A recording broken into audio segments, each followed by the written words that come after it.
So hello, what's up mga ka-J-Vlog? Welcome ulit sa panibagong video. And for today's video, ayan, bibigay ako sa inyo ng top 5 reasons kung bakit sulit din i-purchase ang Samsung Galaxy A56 ngayong 2025. So tara mga ka-J-Vlog, check natin.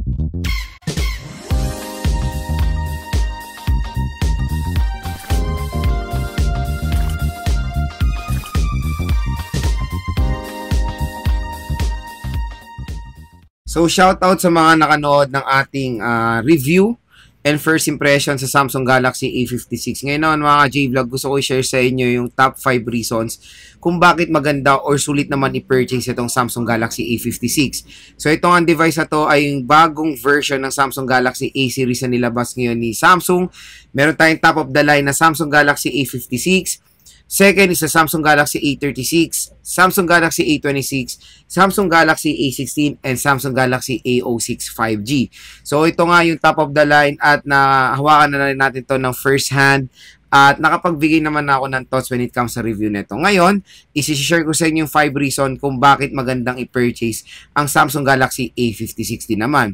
At yun nga, kung interested pala kayo dito sa unit na to, yung link niyan ay nandito sa gilid ng ating video. Nasa gilid dyan ng ating video or nasa description box, i-check nyo na lang mga J-Vlog. So yun, SRP muna, ang Samsung Galaxy A56, makakuha kayo nito or makakabili kayo nito sa mall with the price tag of 25,990 or almost 26,000 pesos. Tapos meron siyang 8GB 256 yun ha.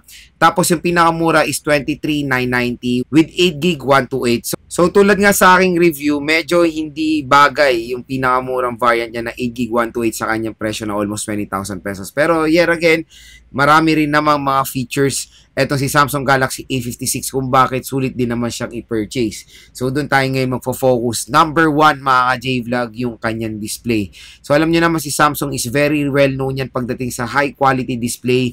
I-consider na natin itong Samsung Galaxy A56 na merong Super AMOLED display. Malaki rin naman yung screen size niya. 6.7 inches na meron resolution ng Full HD Plus 1080p resolution at meron siyang Corning Gorilla Glass Victus Plus protection. So, na-try ko na first hand itong Samsung Galaxy A56. Okay naman. Very vibrant yung Super AMOLED niya. Ang ganda ng color reproduction niya. Kaya panigurado pag gagamitin nyo itong device ito, may enjoy nyo po yung viewing experience pag maglalaro kayo or manonood ng movies. Next mga ka-J, number 2 is yung kanyang OS. So, kung naghanap kayo ng isang very trusted na operating system, maganda pong i-consider ang Samsung Galaxy One UI. Lalo-lalo na maganda ng One UI version 7. Very user-friendly na try natin yan sa A56. Kung sa OS lang kayo magtitiwala, lalo na sa mga files nyo, merong matinding encryption, magandang i-recommend nga itong Samsung Galaxy A56 sa inyo. So, yan yung isang reason kung bakit binibili pa rin ng mga consumers ang Samsung kahit na hindi minsan bagay yung kanyang price sa kanyang kahit na minsan yung mga ibang specs hindi bagay sa kanyang price. Again, tulad ng sinasabi ko rin sa mga ibang video ko, ang binibili nyo rin sa Samsung is yung yung kanilang napaka-secured na operating system na One UI. So, yun yung isang reason kung bakit maganda tong A56 dahil sa kanyang One UI. Third mga J-Vlog is yung Galaxy AI. So, yun nga, meron tayong nakikita rin sa TikTok ng comparison ng Apple AI versus the Galaxy AI. Mas maganda talaga ang nagagawa ng Galaxy AI compare sa Apple AI. Kasi Apple AI ngayon parang nasa beta stage pa rin eh. Ang karamihan parang hindi pa siya yung fully developed na AI. Pero medyo nasa huli ng Apple eh. Compare sa mga iba ngayon na brands like Samsung.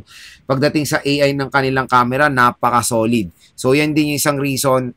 A56 support na rin ng Galaxy AI na nakikita natin sa Samsung Galaxy S25 series or sa S24 series. So, yun yung maganda dito sa device na to. Very convenient nyo na siya magagamit for photography. Madali na kayo makakaburan ng nasa background. Mas may nasa pa yung mga photos nyo. Hindi lang doon, meron siya mga live transcript like yung mga gawa natin sa S24 Ultra. Basta lahat ng magagandang AI na makikita rin natin sa S-series ay meron dito sa Samsung Galaxy A56. Fourth mga J-Vlog is yung design and aesthetic. Ako kasi pag bumibili ng smartphone, isa rin tinitignan ko yung design and aesthetic. Marami rin consumers out there dyan nang tinitignan nila pag bumibili ng smartphone is yung design and aesthetic din. Etong A56, very plain yung likod, pero ang lakas ng dating netong device na to. To be honest, nung tinry ko to, ang ganda niya sa feel when it comes sa form factor. Mas manipis siya ng sobra compare sa A55.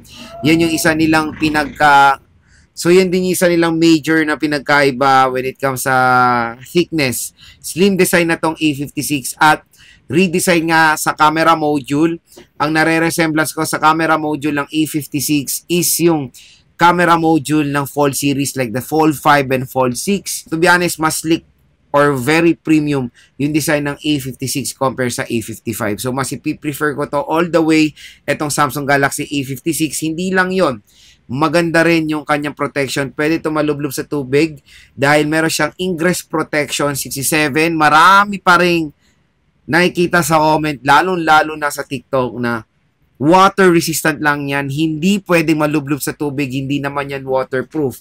Again, mga J-Vlog, merong mga smartphones or devices na water resistant na pwede pong masubmerge sa tubig basta merong support ng ingress protection 67, 68, 69 pataas. So again, ang Samsung Galaxy A56 ay merong IP rating 67 kaya pwede po itong malublob sa tubig with certain time at certain deep lang. Hindi po siya pwedeng matagal malublob sa tubig dahil hindi po siya waterproof. So yun, at least wala kayong pangangamba pag nahulog to sa tubig dahil meron siyang protection.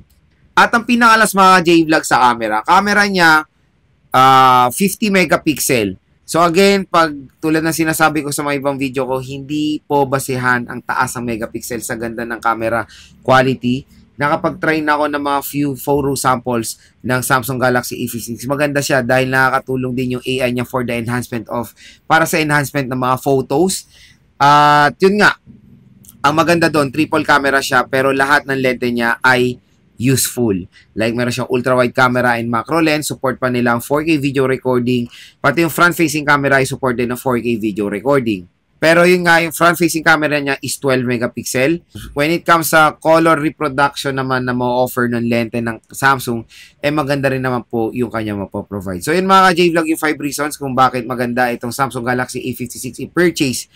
At when it comes sa chipset, syempre hindi natin siya nabanggit. Meron to Samsung Exynos 1580 na 4 nanometer and guess what? Mabilis to dahil ang clock speed niya is 2.9 GHz. So kung gagamitin niyo sa gaming itong Samsung Galaxy A56, makaka-handle naman din to ng mga modern games ngayon like Genshin, mga heavy games. Kaya rin naman itong Samsung Galaxy A56. So yun mga ka-J-Vlog, yung ating 5 reasons kung bakit magandang i-purchase ang Samsung Galaxy A56 ngayon. Kung interested kayo, nandito po yung product link sa gilid ng ating video or nasa description box. I-click nyo na lang yan mga ka-J-Vlog. I-add to cart nyo na. Lalo-lalo na mura lang po siya sa 5.5 sa online. Bagsak presyo, super duper below SRP. Usually nakakita tayo niyan sa online from 26,000 pesos na SRP niya down to 22 to 23,000 pesos. So very affordable lang. A56 sa online. I-check nyo na po yung link nito sa description box or dito sa gilid ng ating video.